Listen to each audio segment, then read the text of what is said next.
in Sector 1. I won't tell you what he said about his performance through Sector 1 yesterday, because it's Bagnaia, because he's outside that top 10 in 11th start. And Alex Rins is on an absolute flyer himself.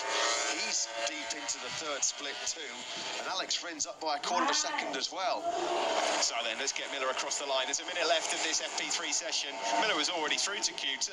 He's making sure of it now. Good enough, he's 1.2 seconds behind his teammate Jack Miller, but he's got to get himself inside that top 10. Rins, great late charge from Rins, enough replacing Q2. 1.5 seconds covering the top 10. That does not happen very often in Motogp, not in the modern. Is in 10th place. Nakagami snatches back second from Rins, a 2:03.602. Excellent FP3 from the Japanese rider. Inside the top 10, that's the advantage Miller's got. Polish Fargaro goes 7th. Oh, Naya Bastianini 10th. Yeah, and that's pushed Beer out. That's been crucial. Session over for him. He's going into Q1 again. There could be some late twists here, Matt. Pekka Bagnaia is far from safe. He's not on a lap that's going to improve, and there's a few other tree. It's not coming from Oliveira. He goes up into 10th though, so Aneo Bastianini's joy was short-lived. He's going to have to go into Q1 as well. What about Brad Binder? Estimated P10. He might be knocking his teammate out of that top 10. Binder attacking hard, knee and elbow scraping. And he's better. He's 8th. And that does nudge his teammate Miguel Oliveira out. Looks like Pekka Bagnaia, who's just dropped down to 9th, might be okay. Oh, there we have it then. The world champion, Joan Mir, will have to go through Q1. Yeah, the only two riders in that session that didn't find time. It's the circuit of the Americas in Austin, Texas at 2:02.923 from Jack Miller. It wasn't even close. He was nearly 7/10 clear of Nakagami in second. And there was only Rins, Marquez, Zarco and Quattararo. And Andrea Dovizioso wasn't able to improve this morning. He was 18th.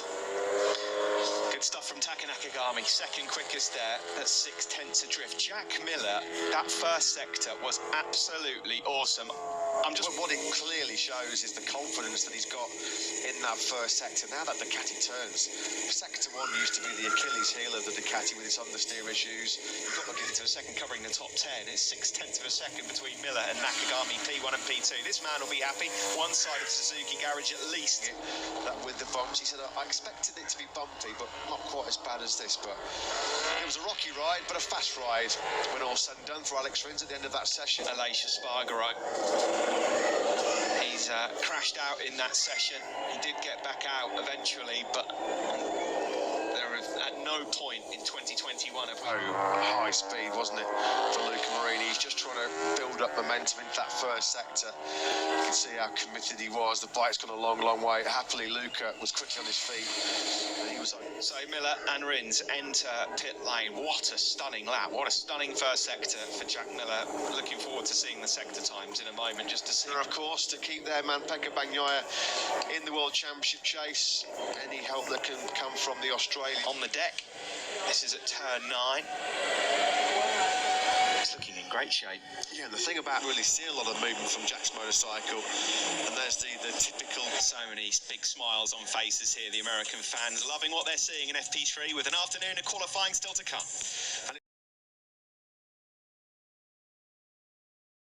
And it's Australian Jack Miller that tames the horsepower rodeo.